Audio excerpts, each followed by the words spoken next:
राम कृष्ण हरी. कसे आहेत तुम्ही? मस्त आहेत ना?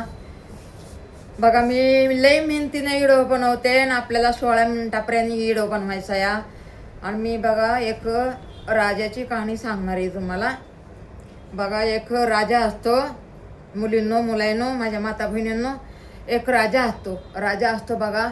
तर त्याला 3 मुली असतात, एक मुलगा असतो. आणि त्या राजाला असतात 2 बायका. आणि दुसरी बायको आहे ना, तिला पण एक मुलगा असतो. तर मग दुसऱ्या बायकोला एक मुलगा, पहिल्या बायकोला 3 मुली एक मुलगा. पहिलीला पण होत नव्हतं म्हणून दुसरी केली होती. मग ते हिला झालं तर तिला पण झालं. असंच होतंय ना. आता लेकरूबाळ नाही झालं ना, तर मग आता दुसरी बायको केली ना, ते कसं ते चढ झाल्याने होतं या. म्हणून शिने बघा, आता काय माहिती आशीर्वाद असतो का काय असतं आपल्याला नाही माहिती, पण असतं बघा तसं. म्हणजे दुसरी बायको केली ना, तर ते मूल त्या पहिल्या बायकोला नक्कीच होतं या, असं आहे बघा. तर मग तिला मुलगा झाला, हिला 3 मुली, बारकीला 3 मुली झाल्या, एक मुलगा, तिला एक मुलगा. तर मग असं करून करून सगळे लेकरं लाड कौतिकाचे, म्हणजे सगळ्या लेकरांचा लाड म्हणल्याच्या नंतर आणि जास्त करून पोरांचा लाड. आता किती वर्षातून झालेले त्यांना मुलं. मग आता काय करणार. मग सगळे राजखुशीनं सगळे राहत होते. परी बघा आता त्यांच्या दाशी प्रधान कसे असतात बरं. इकडं पण बोलायचं, ह्या पण आपलं काय म्हणतात त्याला, राजाच्या बायकोला इकडं पण भडकायचं आणि तिकडं पण दुसरीला भडकायचं. इकडून आलं तिकडून आलं. परी आता मोठी बायको कशी जरा समजदार असायची का, आता त्यांनी पहिल्यापासून बघितलेलं असतं ना, म्हणून समजदार असायची.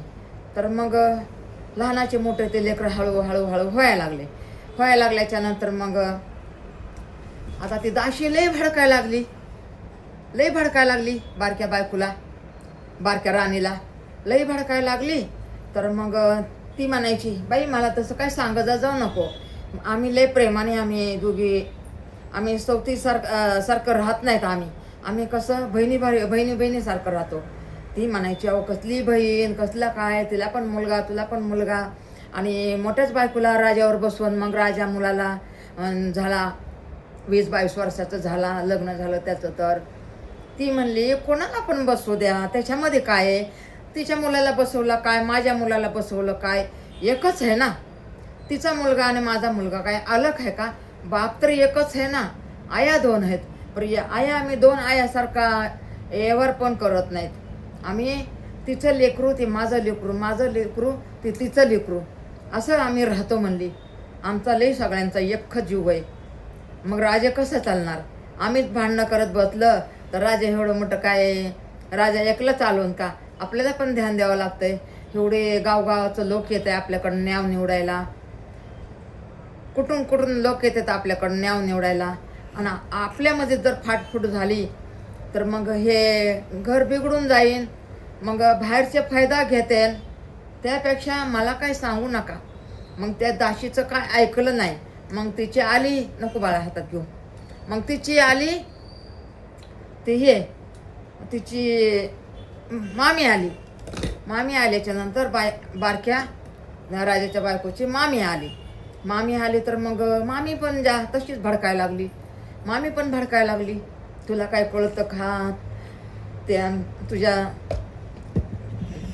सवतीच्या लेकरं, मला सवत म्हणूनच वाटत नाही हो, तिच्या लेकराला गादीवर बसवते. तुझ्या लेकराला काय मंत्र्यासारखं प्रधानसारखं वावरावं लागन, सगळा हाक त्याच्यावर तर राजावर होईन. आणि ते तर लय भारी मुलगा होता. हिचा मुलगा तरी लालची होता जरा, परी मोठीचा मुलगा बिलकुल लालची नव्हता. ते म्हणायचं सगळं हे ना आपल्या जनताचं ह्या आपलं काय, जनतामुळं तर आपल्याला राजे पण भेटलेलं आहे. आणि जनतानंच राजे केलेलं, म्हणजे आपल्याला राजाची गादी दिलेली आहे. मग आपल्यामध्ये काय, किती मिनटं झाले बघ, आपलं काय. तर ते ऐकायचीच नाही ऐकत. मग बघ किती मिनटं झाले, काना भरून तिचं झालं बधेर. 5 मिनिटं. हां तिचं झालं मग भदर झाली ती राणी. तर मग म्हणली आता काय करा बाई, माझ्या मामीनं तर मला लय भदर केलं या, आता करू काय मी. आणि मग हळूहळू आता बोलण्यात चालल्यात जरा फरक वाटायला लागला. तर मग हिला सगळं उलटच वाटायला लागलं, बारकी बायकोला उलटं वाटायला लागलं. मग उलटं वाटायला लागलं तर मग म्हणली बाई आता माझ्या तर मनामध्ये सगळं चाड्या चुगल्यानेच माझं डोकं बदर झाले. मग तिच्या डोक्यामध्ये चाड्या चुगल्याच घुसल्या तिच्या डोक्यात. आणि मग ती लई फरक करायला लागली. मग त्या लेकराला फरक करायली, आपल्या लेकराला जवळ घ्यायली. मग असं करून करून जरा झाले मोठे लेकरं. मग आता ते मुलींचे लग्न केले तिच्या. बघ म्हणली किती मोठ्या मोठ्या राजांना मुली दिल्या, किती मोठ्या मोठ्या राजांना मुली दिल्या. तुझ्या पोराचं काय आता बसवून म्हणली, झाल्या आता 25 वर्षाचा. आता बसवून म्हणली आता त्या मोठ्या पोराला गादे राज्यावर. काय आहे तुझ्या पोराचं. मग तिला वाटायला लागलं. मग लागली म्हणायला मग आता राजावर बसवायचं, राजाच्या जागेवर राज्य करायला बसवायचं राजाच्या मुलाला मोठ्या. मग आता बायको म्हणायला लागली नाही माझ्याच पोराला राजावर बसवायचं. ते म्हणला भेदभाव तुला कुठून आला, तू आत्तापर्यंत तर एवढी चांगली होती, तुला भेदभाव कुठून आला, का अशी करायला लागली. तू तर राजाची राणी आहे, तू तर समजदार आहे, तू असं का लागली बोलायला, तुझ्या तोंडातून बोलणं हे शोभत नाही. तर म्हणली काही बी करा, काही बी म्हणा मला, परी मला माझ्याच पोराला गादीवर बसवा तुम्ही. अगं त्याला बसवलं काय, ह्याला बसवलं काय, एकच आहे. तर मग मोठ्या राणीकडे गेला तर म्हणतो 16. मग मोठ्या राणीकडे गेला तर मग म्हणला मी तर लय ते. मोठी राणी म्हणली काव म्हणली, महिना झाले म्हणली तुम्ही व्यवस्थित खायनात प्यायनात, तुम्ही बोलत नाही चालत नाही, काय झालं काय तुम्हाला. तर काय नाही म्हणून महिना घालवलं. त्याच्यानंतर म्हणली मग ते लईच असा गळाटून चालला राजा. ती आहे बारक्या बायकोनं त्याला तंग केलेलं. आता काय करा बाबा म्हणला, काय करावा आणि काय नाही, लई मोठं संकट आले म्हणला माझ्या पुढं. आता कसं करू म्हणला, मोठ्या पोरला सोडून बारक्या पोरला कसं काय मी गादीवर बसू म्हणला. मी हे तर वरकच तुम्ही असे भांडणं करायला लागलात त्या बारकीला म्हणला. तर म्हणला कसं होईल म्हणला, असं भांडणं केलं तर कसं राज्य चालन. मग म्हणली आता काय करायचं म्हणली. ते बारक म्हणला ती म्हणती की माझ्या पोराला गादीवर बसव, राज्यावर बसव. तर ती मोठी म्हणली बसवा म्हणली, त्याला ते बी माझाच लाडका आहे, बसवा की म्हणली. त्याला बसवलं काय आणि ह्याला बसवलं काय, ती बी माझंच आहे आणि ही बी तिचंच आहे म्हणली. कसला फरक म्हणली, दोन्ही लेकरं आपलेच आहेत ना, त्याला बसवलं काय ह्याला बसवलं काय. आणि परी म्हणला एवढा दिवस होतं की मोठ्या पोराला गादीवर बसवायचं, राजावर बसवायचं, आणि आता ते मोठ्या पोराला काय वाटन म्हणली. मी सांगते समजून त्याला, आपलं पोरग आहे ऐकन की. बरं म्हणला, बघ बाबा म्हणला ऐकलं तर ऐकू दे, नाहीतर म्हणला भांडणाचं नको का, तर जगदुनिया काय म्हणेन, एवढा राजा असून घरात ह्यांच्या काय चालले. तर मग म्हणली नाही म्हणली, कुणाला नाही कळणार म्हणली कुणाला. मी त्याला रात्रीचं विचारते म्हणली, जेवण झाल्यावर झोपाय गेल्यावर त्याच्या रूममध्ये जाऊन विचारते म्हणली मी. बरं म्हणला विचार म्हणला, काय म्हणतात काय नाही. आता काय म्हणला माझ्यावर तर लय मोठं संकट आले, ना तिचं मन मोडता येणार ना इकडं मन जोडता येणार. मी तर लई मोठ्या संकटमध्ये पडलो, काय करू, मला अन्न गोड लागाना, पाणी गोड लागाना, मला झोप यायना, मला असं काय होतंय ते पण कळा नाही. मला म्हणला धरणीचा पण उठ वाटा नाही आणि त्या राज्यावर सध्या बसू वाटा नाही. एवढं मी घाबरून गेलो या. पण आता करू काय, सांगू कोणाला. तू जिद्द करत होती, महिना झालं तू जिद्द करत होती म्हणून मी तुला सांगितलं. पण तू आहे समजदार म्हणून तुला सांगितलं, समजदार आहेस म्हणून तुला सांगितलं. परी तिला तर सांगायला मला काहीच जमा नाही. काय सांगायला गेलं तर ते म्हणते मग तीच राणी तुमची लाडकी आहे, तेच लेकरं तुमचे लाडके आहेत, आम्ही काय तुमचे लाडकेच नाही म्हणजे असं ते काय पण मला म्हणणार. म्हणून म्हणला मला काय मन मोडता येणार, काय करू ते मला काय कळा नाही. आता तूच मार्ग काढ, काय मार्ग काढायचा आहे, तू जे म्हणतील त्याच्यामध्ये मी मंजूर आहे. म्हणली काय नका काळजी करू, मी तुमच्याबरोबर आहे. म्हणली जाऊ दे, म्हणली त्या पराला आपण राजावर बसू. अगं म्हणलं ते बारका सोडून मोठा सोडून बारक्याला जर आपण राजावर बसविलं तर जगदुनिया काय म्हणा, आपल्याला सगळे नावं ठेवते ना. म्हणली नावं ठेवायला सगळे असतात, पाळपोस करायला परिवारवाले असतात आणि बापच असतो. भले तुम्ही राजे आहेत, पण हे दुनियाची रीत सांगते तुम्हाला. नावं ठेवायला सगळे भरपूर असतात, पण कोणचं संकट आलं तर संकट तारायला कुणी नसतंय. म्हणून म्हणली कुणाला तुम्ही घाबरताय, मी कळू देणार नाही म्हणली कुणाला, तुम्ही घाबरू नका म्हणली, मी कळू देणार नाही आहे म्हणली कुणाला. माझ्या स्वतःच्या मायबापाला मी कळू देणार नाही, फक्त पोराला म्हणणार तू माझा लाडका मुलगा आहेस, त्या बारक्याला गादीवर बसव, तुझ्या बारक्या भावाला, आणि तू दुसरं काम कर, तू राज्य सांभाळ आणि त्याला गादीवर बसव, आणि तुलाच बघायचं ना सगळं. म्हणली मी सगळं समजून सांगते, सगळं समजून सांगते. म्हणल्यावर मग गेली. म्हणली जेवणं खावणं झाले. मग स्वतःच्या मुलाला म्हणली अरे बाळा, म्हणली असं असं बात चालली या, आपल्या तुझ्या बारक्या भावाला गादीवर बसवायचा आमचा विचार चाललाय. ते म्हणला आई, म्हणला राजमाता, म्हणला मला खुशी आहे, त्याला जर गादीवर बसवलं ना मला खुशी आहे, ते पण माझा बारका भाऊ आहे. परी म्हणला हे असा प्रश्न कुठून उठला अचानक मध्ये, कसं काय बोलायलाच राजमाता? काय ना रे बाबा, माझ्या मनाने बोलायला लागले.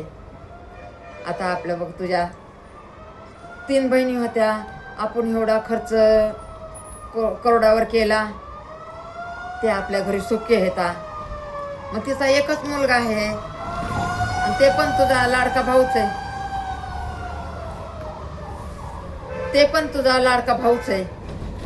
म्हणून मला वाटलं की एवढा मोठा खर्च केलेला आहे आपण आपल्या मुलीसाठी, तर म्हणली त्याला गादीवर आपण बसू, राजावर बसू. तर म्हणला चालन म्हणला, माझी काही हरकत नाही आहे, चालन म्हणला. आणि मग केली तयारी सगळी, त्याला गादीवर बसवायचं होतं. तर मग त्याला गादीवर बसवलं. मग एवढी खुश झाली ही बाई, म्हणजे ही दुसरी राणी लय खुश झाल्याच्या नंतर तिच्या पोराला काय कळाना, राजे काय बोलायचं काय नाही. आता नवीन म्हणल्याच्या नंतर आता राजे कसं सांभाळावं कसं नाही, मायबापाच्या जीवावर खेळून खाल्लेलं त्याला काहीच कळाना. तर मग सगळं बिचकुबा व्हायला लागला सगळा. जे न्याव निवडायला लोक यायचे, कोणचे बी कामं काढून लोक यायचे राज्यामध्ये. मग आता कोणाचे न्याव निवडायचे, कोणाचे लग्न जमलेले सुटलेले असायचे, ते लग्नाची मला बोलता बी ना, लग्नाची घडमोड हे ते सगळं सांगायचं. आता कोणी चुकलं असलं त्याला खरं बोलून त्याला साबित करायचं. मग आता कोणाचं रिश्ता तुटत असला, कोणाचं लग्न सुटत असलं, आता ते मग राजाकडेच यायचं ना, ते त्याला तसलं काय जमाना. मग त्याने म्हणायचं भावाला, अरे दादा तू इथं ये ना, तू बस इथं. मग त्याला म्हणायचं तू बस. मग त्याने गादीवर बसायचं आणि ह्याने सांगायचं. मग त्या आईला एवढी जळण व्हायली, म्हणली माझं पोरगा असून ते भावाचा सहारा घेऊन चालायला लागले. मग घरामध्ये एवढी भांडणं लावायली स्वतःच्या बहिणींसाठी, स्वतःच्या मायबापासाठी, स्वतःचं म्हणजे परिवारमध्ये लग्न करून गेलं ना त्या बहिणींसाठी काय पण कुरापत काढून ती बारकी राणी भांडणं काढून हे बघा तीच निघून गेली. आणि झालं वरी 6 महिने झालं. आणि आता ह्यांना काय फरक नाही पडला. आता हे तर आणायला जायचं यायचंच नाही ना. यायचीच नाही. पोरला म्हणली राह, तुला तेच लोक पाहिजेत ना, राह. आणि गेली तिथं भाऊजायाने एका 4 महिन्यामध्ये तिला पळवून लावलं. आणि नंतर माफी मागत आली की माझी लई मोठी चूक झाली. जे मोठा मुलगा आहे ना आपल्या गादीवर, ह्याला तर काय सांभाळायला नाही ना, आणि तेच सांभाळायला लागलाय ना, त्यालाच गादी द्या आणि त्यालाच राज्य द्या आणि हे त्याच्या हाताखाली ठेवा. बघा असं असतंय बघा. राजाचं राज मोडतंय चाड चुगलीनं. म्हणून हे बघा, चाड चुगली ते कुणीच करायची नाही. आणि बरं करायची तर करायची, आणि पापाचं भागीदार होतं बघा आपण. हे बघा, चोरी करण्यापेक्षा चाड चुगली एवढी आपल्याला भारी पडती ना. किती झाले बघ ना, की आपली एवढी भारी पडती ना चाड चुगली. म्हणून चाड चुगली ना लोकांचे नाणे मोडलेत, लोकांचे घरं मोडलेत. असं असते बघा. राजाचं राज पण मोडलेलं आहे. म्हणून हे बघा माता बहिणींनो, सगळेजण सुखी राहावा, मस्त राहावा, आनंदी राहावा. माझा सगळ्यांना आशीर्वाद आहे, सगळ्यांना आशीर्वाद आहे. रामकृष्ण हरी रामकृष्ण हरी रामकृष्ण हरी. जय सीताराम, जय सीताराम, जय सीताराम, जय सीताराम, जय सीताराम, जय सीताराम, जय सीताराम, जय सीताराम, जय सीताराम. सुखी राहावा, मस्त राहावा, आनंदी राहावा. माझा सगळ्यांना आशीर्वाद. मी लय मेहनतीने व्हिडिओ बघवते, आपलं बनवते माता बहिणींनो. 17 मिनिटात हां, लाईक कर जा. मी लय मेहनतीने हां कर.